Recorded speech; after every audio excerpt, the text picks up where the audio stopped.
These colourful terraces of houses strung along the hillsides have become a firm part of Bristol's visual identity. I really don't want to say iconic because that's such an overused and diluted word, but if you look at tourist collateral, for example, or local murals and signs, you'll see that these colourful terraces are widely emblematic of today's Bristol cityscape. It helps that they're located fairly everywhere, visible from almost everywhere, not confined to one particular colourful neighbourhood, as in some other cities. These ones in Clifton Wood conspicuously overlook the harbour, of course, but these ones overlook you when you step off a train at Temple Meads. These ones extend far into the untouristy suburbs, and there are countless similar examples across the city. Somehow I found myself pondering these terraces deeper than strictly necessary. When, where and why did this start? Is there anything either forcing or preventing particular homeowners from doing it? Or is it just a total free-for-all? I did some digging, and frankly the answers I found to these questions were a bit fuzzy. But I went ahead and made a video about it anyway. The history may be a bit vague, but it's not an entirely historic story. Architecturally, this is very much an ongoing present-day trend, with this grassroots vernacular visual aesthetic increasingly being consciously integrated into the very fabric of the city by 21st century architects and developers. But let's start with the historic stuff. The first thing to point out is that we're dealing with colourful historic terraces, not historic colourful terraces. That is to say, as far as I could determine, there's no particular evidence that these paint jobs date back to the construction of the houses, or anywhere near it, while there's a moderate amount of evidence that the colour schemes didn't turn up until later. And by later, I mean like 150, maybe even 200 years later. Because some of these houses are pretty old. The archetypal Bristol Terrace is Georgian. Not that kind of Georgian, but the built under the reigns of the first four King Georges kind of Georgian. In other words, strictly speaking, between 1714 and 1830.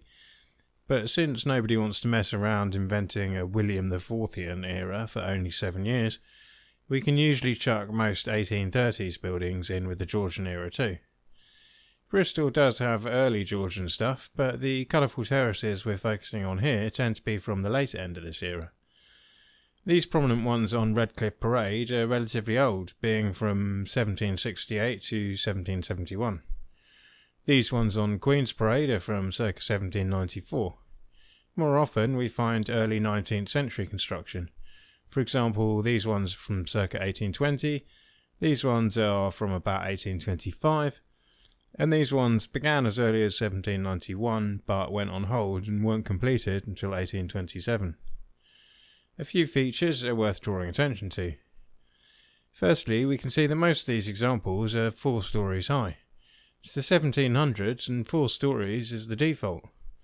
This is why I feel justified in rolling my eyes at the numerous and inevitable NIMBY complaints on planning applications that anything bigger than a 2-story semi-detached is out of scale or not in keeping with traditional British urbanism. We can see that although these terraces extend for considerable distances, unbroken with a clean, unvarying line along the street, they are saved from being oppressively wall-like horizontal slab blocks by 2 things. Firstly, that they are draped in these elegant curves across undulating terrain, and secondly, by their narrow vertical grain. That is to say, although the terraces are very wide, each individual property is tall and narrow. By this era, a block like this built in, say, Paris, might well have been divided up like this, so each household occupies a floor. For whatever reason, England stuck resolutely to dividing them like this. Of course, many of them today are subdivided into separate flats like this, and some of them would have been sublet like that from the earliest days. And even those notionally occupied by a single household would originally have likely accommodated servants in the basement. Still, regardless of how the interiors came to be portioned out, the street frontage still presents as a series of narrow individual houses. It's hopefully pretty obvious how this would later feed into our rainbow effect. In terms of material, some are built of stone. In this particular part of the world, that's usually Bathstone or another similar type of local limestone. These ones are perhaps rather unlikely to be painted, since the stone itself is a highly esteemed finish. The majority, though, were built from cheaper brick or rubble, and given a smooth exterior finish with a layer of stucco, which likewise serves as a sort of prerequisite for the type of painting which would follow. I think it's also worth pointing out that ornamentation is an absolute minimum on these buildings. There's no polychromatic brickwork or sculpture to be obscured by a layer of paint. Most of these houses lack even any semi-decorative, semi-structural features such as bay windows, or even lintels on the windows in some cases. Pediments and theatrical cornices are right out. In fact, even the one non-rectangular feature that a British house is pretty much guaranteed to have, a slanting roof, is often deliberately obscured by a continuous horizontal parapet. The result is that each house presents itself as a sparse, flat, minimalist rectangle. Once again, you can hopefully see for yourself how this creates an ideal canvas for our later trend, in a way that more intricate or ornate architecture would not. Compare these, for example. You just can't imagine the rainbow thing catching on in the same way if Bristol was dominated with residential stock like this. Sometimes streets of these type of houses do attempt to join in the colourfully painted bandwagon, and fair play to them, it's still bright and likeable, but as you can probably see, it just doesn't really work the same way. Georgian era terraces may be the archetype, but numerically speaking, most of these terraces are actually Victorian. Since Victorian houses are so commonplace as to not be individually listed, it proved difficult for me to pin down exact dates. Conservation area documentation tends to only offer more general classification. These, for example, are mid-Victorian, while these are late Victorian. It seems to me that there's a remarkable degree of continuity in design across all these eras, which is a pretentious way of saying they all look pretty much the same to me. In London, I thought I'd developed a reasonably good eye for roughly guessing the age of residential buildings. Georgian looks like this, all red brick and sash windows. Regency Georgian looks like this, with stucco and white paint. Victorian, late Victorian especially, could never be confused with either, since it totally abandons the minimalist lack of ornamentation, the clean unbroken roof and street lines and so on, in favour of twiddly stuff like this, covered in bay windows and pediments and little turrets and pointy bits everywhere. With Bristol's terraces, though, these stereotypes of mine prove rather useless. If I didn't have sources to tell me that these two were from the Georgian and Victorian, I would readily guesstimate them to be from the same vintage. This certainly isn't because the more overtly Victorian styles pass Bristol by. There are plentiful examples of Victorians doing their twiddly, gothicy stuff here. I did a whole video about some of them, in fact. So it seems to me, although this is admittedly complete speculation, there must have been a somewhat conscious decision on the part of Victorian Bristolian planners and or house builders to continue to emulate the Georgian terraces. Some recognition that despite the changing fashions of the 19th century, this was still a worthy template to copy-paste across the city. So what about these pastel rainbow paint jobs then? We've seen how the local architecture has some properties ideally suited to enabling this trend, but that doesn't explain when or why it actually did start. A quick poke around online reveals a few theories. The first points to the fact that Bristol is a port city and many other famously colourful towns like Cinque Terre in Italy are also coastal. Apparently fishermen and sailors liked to paint their houses bright colours so they could see their homes from a distance when returning from sea. And I'm afraid to say my natural reaction to this theory is to consider it complete drivel. Well, I mean, I don't know about everywhere in the world, it may be true somewhere, but in Bristol at least it sounds like folksy nonsense to me. For starters, even though economically speaking Bristol was very much a port city, it's not like a majority of the population were fishermen or sailors of any kind, even in the 1800s, let alone now. And let's be blunt, the type of humble, illiterate fisherman who needs to paint his house bright yellow to be able to find it was certainly not likely to be the owner of a luxury south-facing Georgian townhouse in the upmarket and fashionable new suburb of Clifton. Also, the tortuous topography of Bristol means that even if you could say, "Hey, there's my house," as you sailed in, you'd certainly lose sight of it by the time you moored up and started walking home anyway. Similarly, I encountered some suggestions that this all stems from Bristol's artsy bohemian vibe, with the inevitable reference to Banksy. While it's rather self-evidently true that colourful houses will arise in a town where the population are open-minded to the prospect of colourful houses, the idea that Banksy has anything to do with this, I can only imagine, is rooted in the apparent journalistic law whereby any piece about Bristol must name-drop him. By the same token, I'm actually rather surprised that nobody has tried to credit this trend to Brunel. I also encountered a rumour that it all began because a Totterdown decorator found himself with a job lot of colourful paint and offered a discount house painting service as a way to get rid of it and drum up some business.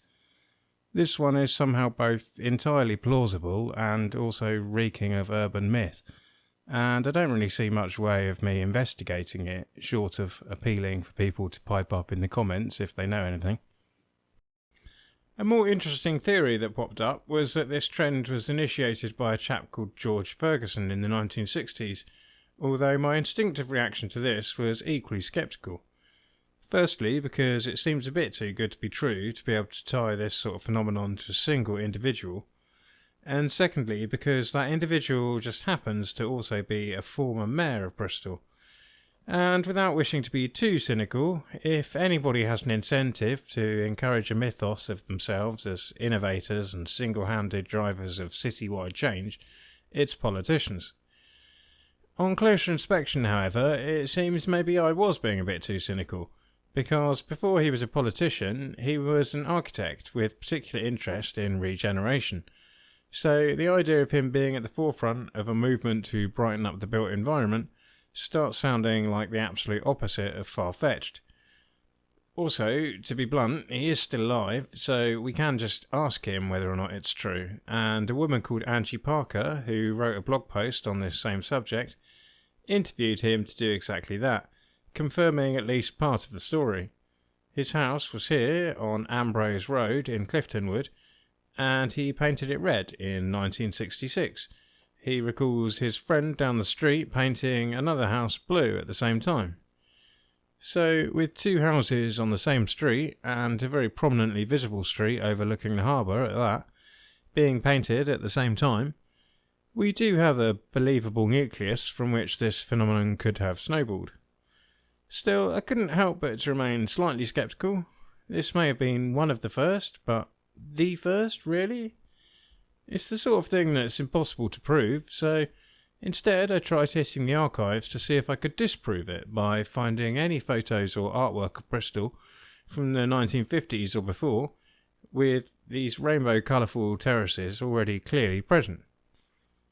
The short version is that I couldn't find any such picture, but of course absence of evidence is not evidence of absence.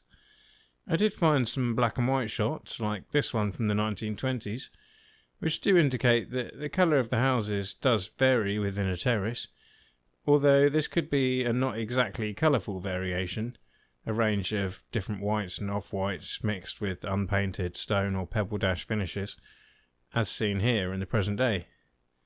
So my best guess is that while these terraces would probably have had slightly varying shades, as individual homeowners' maintenance and repainting schedules diverged, and the occasional eccentric may have opted for a blue or a pink a century before it was cool, the trend probably didn't become a seriously ubiquitous citywide thing until the latter half of the 20th century. As history goes, I confess this is a tad unsatisfying. However, I don't want this channel to be all about history, and this particular story extends to the present day in a rather interesting way. Whatever the precise genesis, most people do seem to agree that the historic growth of these rainbow houses was a grassroots, bottom-up, citizen-led process, and not the result of some organised scheme led by an artist or imposed by local authorities and planners. In the 21st century, however, authorities, planners and architects are consciously stoking these fires. And it's not just limited to cultivating more of these paint jobs on existing housing stock. It goes further than that, with contemporary architects taking aspects of these colourful terraces and building it into the very fabric of their infill developments. In 2017, architects Stride Triclone and local photographer Jess Siggers held a Bristol Colour Capital seminar, with talks from housing developers on their choice of colour scheme, from City Council marketing officers on their use of these houses in promotional literature, and so on. The fact this Colour Capital seminar was held at Paintworks, where a bunch of Stride Triclone designed colourful houses and apartments had recently come onto the market, might prompt a cynic to suggest that it was an exercise in property marketing, as much or more than it was an academic inquiry into this vernacular aesthetic. Still, I don't think this trend can be dismissed as entirely a marketing gimmick. Reading through planning documents for this section of the video, I did get the impression that a lot of the architects, many of whom are local firms, have a genuine interest in reflecting the historic housing stock. Anyway, we'll visit Paintworks shortly, but the obvious place to start is with these ones which have been staring us in the face for much of the preceding footage. Perhaps surprisingly, for such a clearly local site-specific design, these ones were not designed by a local operation. They were designed by HLN architects who seem to be based in Cardiff, although Bristol Council's City Design Group does also claim some credit for urban design advice. Researching 21st century buildings is surprisingly hard, as architects routinely cull projects from their websites, and Google returns nothing but an overwhelming tidal wave of property sales and rental websites and adverts. My only concrete source of facts was local planning documentation, so unless otherwise stated, the years I cite are the years of the planning application. It's simply too hard to get concrete info on the year that the architect actually did the design, or the year that the scheme was actually completed. On that basis, I'll label this scheme as from 2001. Anyway, there's a lot I really like about these. It's not just that the colour palette is absolutely spot on, it's also that this horizontal slab of housing has been so clearly articulated into the sort of narrow vertical grain we discussed earlier. Personally, I also love the way they are simultaneously very modern, unapologetically so. They respond to the Georgian and Victorian terraces without entirely aping them. The bold cutout shape is composed of stark 2D rectangles, even though the overall house is no longer a single 2D rectangle. One thing I'm less keen on is the way that they sort of cheat. And by that, I don't mean that the back of this terrace doesn't look at all similar, nor colourful, because that often applies to the historic ones too. No, what irks me slightly is that even the front fails to fully commit. From most angles, you admittedly can't really tell, but from a few it's more apparent. These nicely crisp pastel facades are not two-storey houses, but actually the top 2 storeys of a 4-storey construction, the lower half of which is built in that strain of orange brick that I think of as 80s business park brick. I personally struggle to understand why an architect would choose that here, or indeed anywhere, but to be fair, it is hardly noticeable from most angles, and overall I think the good parts of this development far outweigh the appearance of this particular personal bugbear. Overlooking a small park in Bedminster, the architect behind this row, as far as I can tell, was a firm called Dexter Building Designs, who could hardly be more local, being based in Bedminster. This site used to be some sort of factory or industrial space called Temple Works, and although I couldn't find a photo of it, it's probably fair to assume that this development meshes into the surrounding residential area better than it did. This is a bit of a running theme of the projects in this video, and I think when architects do this sort of thing it can be a bit thankless. It's like that Futurama quote, when you do things right, people won't be sure you've done anything at all. If you dump some intrusive or jarring construction into an established ensemble of buildings, then people are very quick to moan about how modern architecture is terrible. But if you replace something ugly and jarring with something that fits really nicely, people adjust to it so quickly it can become almost instantly taken for granted. The planning app is from 2012, although that seems to be an evolution of earlier designs. I thought it'd be interesting to trawl the design statements for the architect's own explanations of how their work was intended to relate to existing stock. And in this case it says, the contemporary design of the development would sit comfortably with the period properties in the surrounding area. The proportions of the individual facades of the proposed dwelling houses reflect that of the period residential dwellings in the vicinity.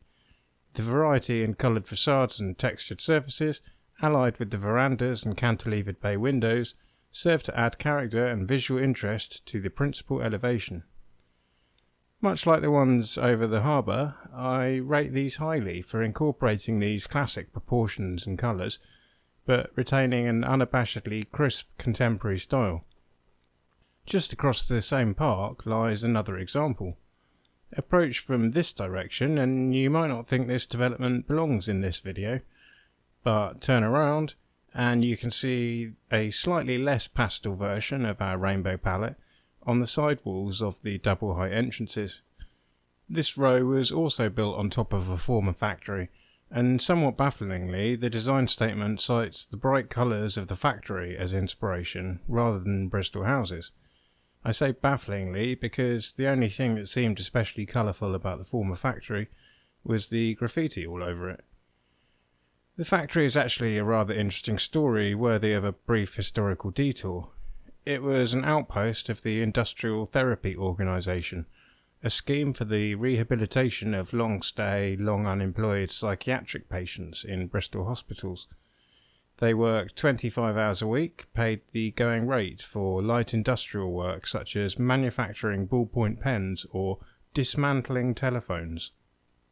A Lancet article in 1963 reported that in the first 2 years of the scheme, the paranoid schizophrenics were the most successful group, 21 out of 57 being placed in open employment. Other forms of schizophrenia had the lowest success rate, with only 13 patients from 98 placed in open work. Back to the factory's replacement though, and this time the architects, Bristol firm 105 West, talk of aiming to create a traditionally proportioned front elevation of appropriate formality overlooking the park. The houses uniformly step up lid-step terrace in response to the rising topography and thus create a rhythm to the street, again in reference to Bristol's tradition. One thing that interests me with this design is that the vertical articulation is essentially provided solely by that stepping up and the drain pipes. I can't quite work out if I think this is an inadequate expression of grain, resulting in something that feels too much like a horizontal block of flats rather than a series of houses, or if it's a sort of minimalist, prosaically structural expressionist stroke of genius. I like this perhaps a little less than its near neighbour, but overall I'd still give it a positive assessment nonetheless. The same cannot be said for all the developments I discovered in making this video, unfortunately. Here, for example, we find a very nice little set of Mews houses in our rainbow palette, and, in the very loosest sense, somewhat Neo-Georgian in their unadorned, well-proportioned rectangles aesthetic. But zoom out and look up and they're built into this thing. This Fitzroy Robinson scheme looks screamingly Blair era to me, and the planning app duly turned up, dated 2000. Probably the nicest thing I can say about the yellow brick and glass bits of the building is that they provide an extremely clear example of what happens if you don't follow any of the principles I'm discussing in this video. Let's move swiftly on.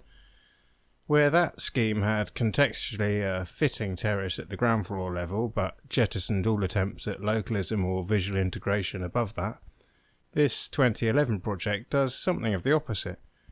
The ground floor makes no attempt to present itself as a terrace of housing, being quite clearly a supermarket, but the stories above mimic the historic terraces along this street. Like our earlier examples, this one replaced some shabby industrial buildings that were completely out of place, And you have to give Bristol-based architect O'Leary Goss credit for respectfully filling in this street, at least from this key angle. Somewhat disappointingly though, step down the side street and you see that once again the vision is not remotely carried through. You've got the historic terrace and then you've got these. Very blocky, horizontal and generic. Now, I don't want to suggest that I think every development should be heritage terrace pastiche.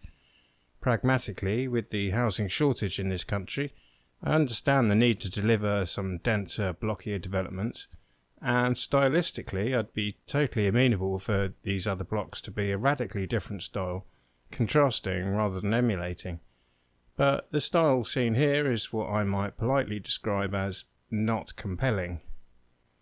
If we're talking about developments that tip their hat to our colourful terraces whilst delivering something actually rather bigger and denser, I was rather more impressed by Paintworks.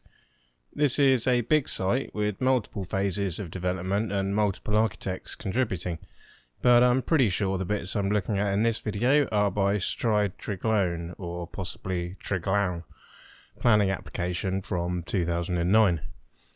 Although the pastel colours have been relegated to something of a highlight role, you can see how this large horizontal block on the right has been articulated into a series of tall and narrow properties as we've discussed.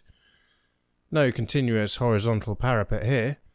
The pointed roofs could be a reference to the nearest historic stock, but I think more likely a nod to the factory buildings which remain a part of this site. Yet again we see the use of this colour is on cantilevered bay windows. It seems contemporary architects are more keen on the proportions of the classic terrace house than their flat near 2D style, with most of them opting to add more three-dimensionality. Personally, I find the net result is a bit cluttery, although to be fair I have the same opinion about Edwardian houses for example, so that's more a matter of taste than a criticism per se. One thing which weirdly fascinates me about these developments is that these colours are probably / mostly not a coat of paint. Rather, I imagine developers are using through renders or cladding, where the colour is actually part of the material. This means these colours are essentially permanent, which led me to a strange hypothetical scenario. 50 or 100 years in the future, if everybody in Bristol deems this trend incredibly passé and paints their houses uniformly white, these buildings would still endure as a reminder of the trend, a physical embodiment of the once popular and widespread palette that's now looked back as a 20th or 21st century thing. How dated. Anyway, I'll bring this video to a close now because it's already 3 times longer than I intended it to be. But I should point out that I'm only scratching the surface with this selection of projects. I kept accidentally stumbling upon other schemes with similar traits as I filmed this. For example, I went up Totterdown to film the colourful Victorian terraces, and what did I find? Yet another modern take.